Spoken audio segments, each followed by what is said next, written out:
Guys, this is a delightful follow-up story only because it has led to so much good and further good happening. Let me give you a bit of background to this conversation that I'm about to have. On November the 20th, 1942, at 1700 hours, which is 5 p.m. India time, SS Tilawa set sail for the continent of Africa. She departed from the Ballad Pier, Mumbai, with 222 crew members, 732 passengers, and 4 gunners.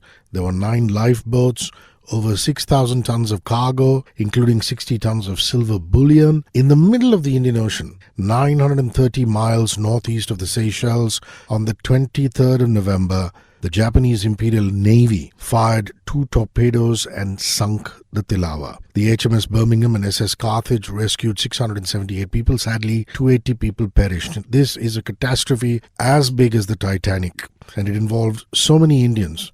So it is just great providence that Emile Solanki, the great-grandson of Nichabai Chibabai Solanki, who perished in this tragedy, he got in touch with me. He and his father, Kashkumar Solanki, they travelled from Toronto and Leicester respectively and attended an 80th commemorative anniversary of the Tilawa tragedy. Kashkumar is a kindred soul. Himself is a radio presenter for Sabras Radio in Leicester, UK. Now, the Maritime Mumbai Museum Society, which is available on www.mmms, that's 3 M's and an S, .in, has a lot of info on this. You ought to go check it out. Tilawa1942.com is also a great website for information. TILAWA 1942, the numerals 1942.com. Something special is happening because there is a commemoration that is due this Thursday, the 23rd of November, and here he is back on the show, Emile Solanki. How are you? Thank you for being patient while I read back all that history. That was quite a nice summary, Hrishi. Well done. Good morning from Leicester, England. Lovely. Now, the British Deputy High Commissioner in Mumbai made a promise to you, and he kept his promise. Let's hear the story of that first. Yes, during his speech at the Grand Hotel commemoration last year, a surprise to us, he had mentioned the desire of the High Commission in Mumbai to lay a wreath each year in November, memorializing the loss of 280 lives from the SS Tilawa. And it was in the back of our mind. It was good that Prime Minister Rishi Sunak's office sent me a letter thereafter in December of 2022 acknowledging the same. And then we got a surprise email about a month ago saying that arrangements were being made on November 11th at the St. Thomas Cathedral in Mumbai for the laying of the wreath. And of course, you know, being in Toronto, Canada myself, that's where I live, I was unable to attend. My father was unable to attend, but thanks to the retired Vice Admiral of the Mumbai Museum Society and Captain Bahal, they were able to go on our behalf and lay that wreath. It was just so wonderful. And you did mention Prime Minister Rishi Sunak and how he has been particularly sensitive and appreciative of all your efforts. What really was that letter about? If you could tell us about the contents of it. Sure. So essentially, this is what the letter read. I'm writing on behalf of the Prime Minister to thank you for your email regarding the 80th anniversary of the SS Tilawa tragedy. The loss of the SS Tilawa in 1942 is desperately sad. 8 decades on, the impact is still being felt by the families of those who sadly died, including yours. It is commendable that you hosted an event in Mumbai to mark the 80th anniversary of the incident, which was attended by His Majesty's Trade Commissioner for South Asia and Deputy High Commissioner for Western India, Alan Gemmell. It was particularly poignant for the Commissioner to be able to meet Arvind Jani, one of only 2 known survivors from the SS Tilawa. I hope that the Commissioner's commitment to lay a wreath each year on Remembrance Sunday in memory of those who were lost in this tragedy will bring some comfort to families like yours. Thank you once again for writing. End of quote. That's really wonderful, really kind and wonderful and sensitive of him to write that. I'd like to talk about the India commemoration itself.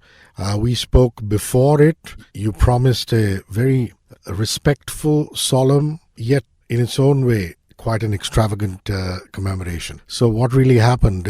Give us the events as they unfolded? We wanted to have the first commemoration on Indian soil because that's where the SS Tilawa last departed from, the Ballard Pier. And, the Grand Hotel was in use during the Second World War. Perhaps some of the Tilawa crew or those of more affluent backgrounds were able to actually stay there before the voyage. And so, we had the commemoration there. It was about 1 hour. Mr. Johnny Lever was one of our chief guests. He was very kind to grace us with his presence. He was deeply moved. I found him to be a very down-to-earth gentleman. So, my father was the chairman of the evening. Mrs. Anita Yawali, who's the vice president of the Maritime Museum Society, gave an introductory speech on their role in Mumbai, their interest in preserving maritime heritage stories, and their role in helping us put the commemoration together. I then delivered a 45-minute keynote address, which included several pre-recorded interviews of families connected to the tragedy that could not attend in person. For example, the SS Tilawa Foundation in South Africa, who were the ones responsible for first finding that passenger, the original Transvaal Congress passenger list, as well as 2 photographs of connected to the tragedy. One photograph of some of the survivors in one of the lifeboats, and then another one of the survivors being rescued and sitting on HMS Birmingham. Following my keynote address, we had Mr. Alan Gemmell, the Deputy British High Commissioner, give his speech, which included his promise that we just alluded to, and also he read this beautiful poem that was written by Mr. Mervyn Maciel, who was about 13 years old at the time of Goan Christian background. He was in Bombay studying at a Jesuit school when he lost his parents and his 3 infant siblings on the Tilawa, and now he's living at the ripe age of 94. He's in South London, actually about a 10-minute drive from where I grew up, and I never knew where he was all this time. So it was nice to share Mr. Maciel's story. And then we concluded the occasion with an interview with Mr. Arvind Bhai Jani, who was 83 at the time. So he was a 3-year-old baby, on the Tilawa, and his mother, of course, who has been gone a long time, was part of rescuing, him and getting into a lifeboat. It was moving to hear his story. And then, of course, we had a moment of silence, and there was a really nice dinner thereafter. Great support from various families connected to the Tilawa tragedy. And of course, even retired naval officers were able to attend. It was a fantastic evening. And there was this balance between some enthusiasm for the efforts of bringing the story back to present times, but also for the first time acknowledging that the incident actually happened and that there is a connection to India. Incredible. Now, one of the things we did discuss when you were in the studio doing this chat with me was that you were hoping that with more and more outreach, interviews, whether it's press or audiovisual interviews, or just, people stumbling upon this on social media or on your website, more stories would emerge. Perhaps more survivors who we don't know about, or children or grandchildren of survivors who would turn around and give us a little bit of fodder so that we could reconstruct the events of that tragic night. Has that happened, Emile? It certainly has happened. Look, number one, Mrs. Tej Prakash Mungat, who was about 9 years old at the time of the tragedy, she came forward around the time of the commemoration. She's now living in Cincinnati, Ohio. She will be coming to England for our commemoration this coming Thursday. And she tells the story how she was with her father and her mother and 2 brothers. The torpedo hit the ship. They got separated.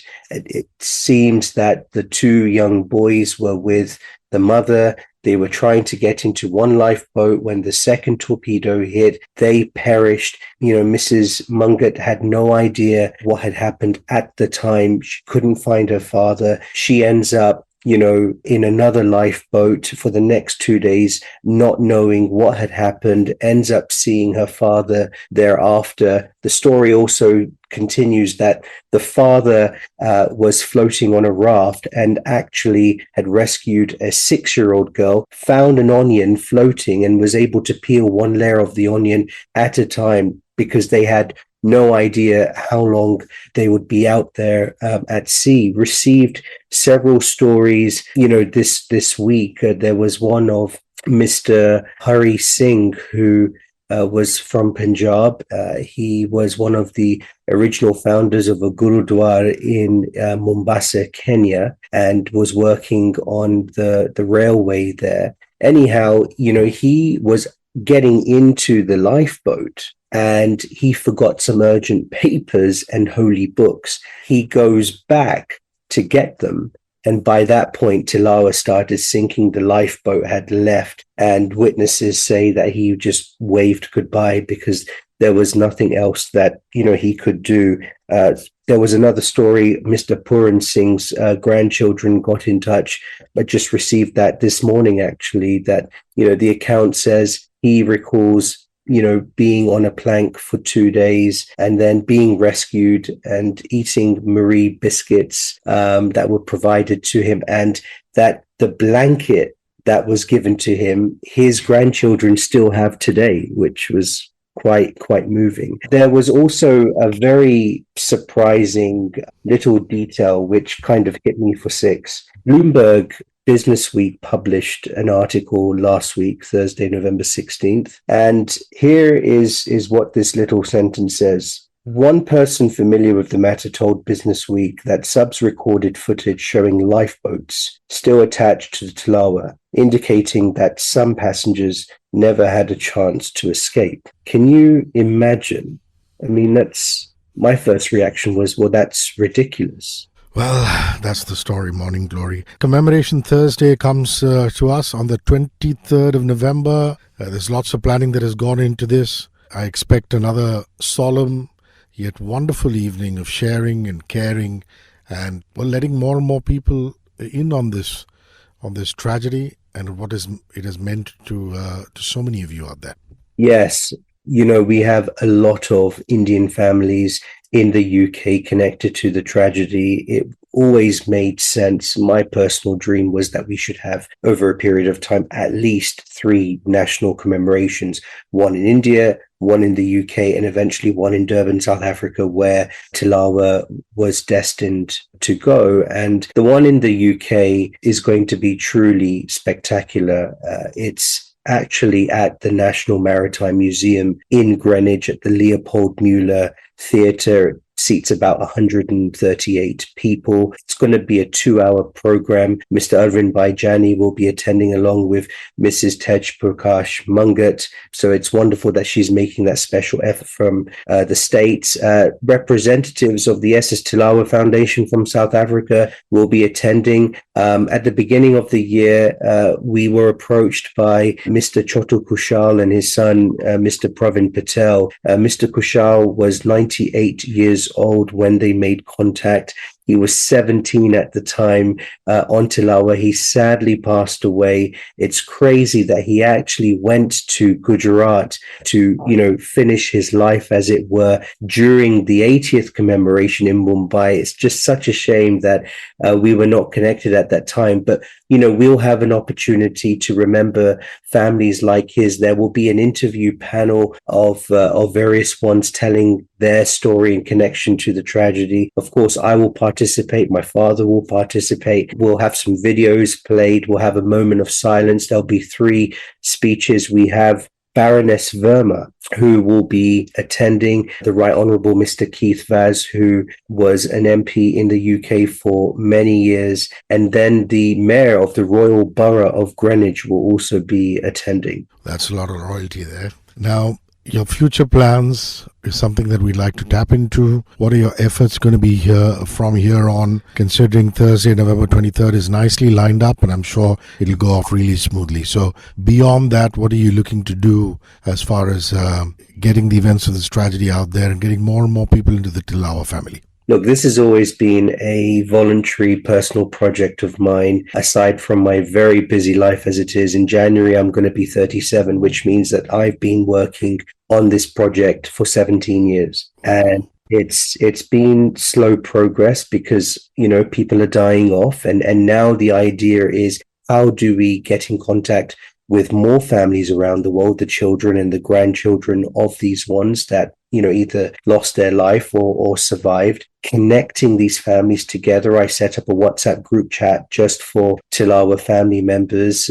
about a year ago, continuing to build on that comprehensive research. Remember that next week is a very historical, unprecedented UK Supreme Court hearing of the salvage of the silver bullion, 2,364 bars, 60 tons of silver from the SS Tilawa were discovered back in 2017. And, I have the privilege of being in contact with Mr. Ross Hyatt, who actually was behind the operation after 6 months of scanning the Indian Ocean, being able to find that ship and photographs and videos and research material. Imagine eventually, after this legal battle is over, being able to get access to that. I had 2 producers at the beginning of October from the UK go to MIPCOM in Cannes to start pitching the idea and raising funds, finding a distributor for perhaps producing a documentary. To be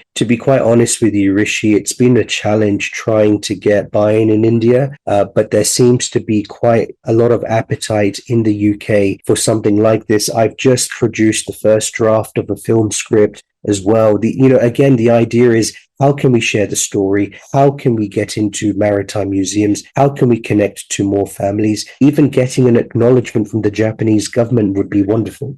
Yeah, you did say that, that would be just wonderful if anybody in the Japanese government would just turn around and say, we acknowledge that we had this happen. We are sorry that this happened. More than anything else, it would give so much solace to the souls we've lost and the families who still remain. Well, I wish you lots and lots of love and luck, my friend. Hope you're able to join many more threads in this Tilawa tragedy. Tilawa, Tilawa 1942. Tilawa1942.com is where you need to go. Also check out MMMS, which is Triple MS, the Maritime Museum Society here in Mumbai, in India, mmms.in. And of course, keep your ears out on 94.3 Radio 1, because from time to time we'd like to track this incredible story of this ship that capsized carrying 280 people who lost their lives. Emile Solanki, thank you very much. Cheers. Thank you, Hrishi, for being gracious and generous in allowing us to share this story with your listeners. And again, love and greetings from Toronto, Canada, and from Leicester, UK, to all of the people of Mumbai.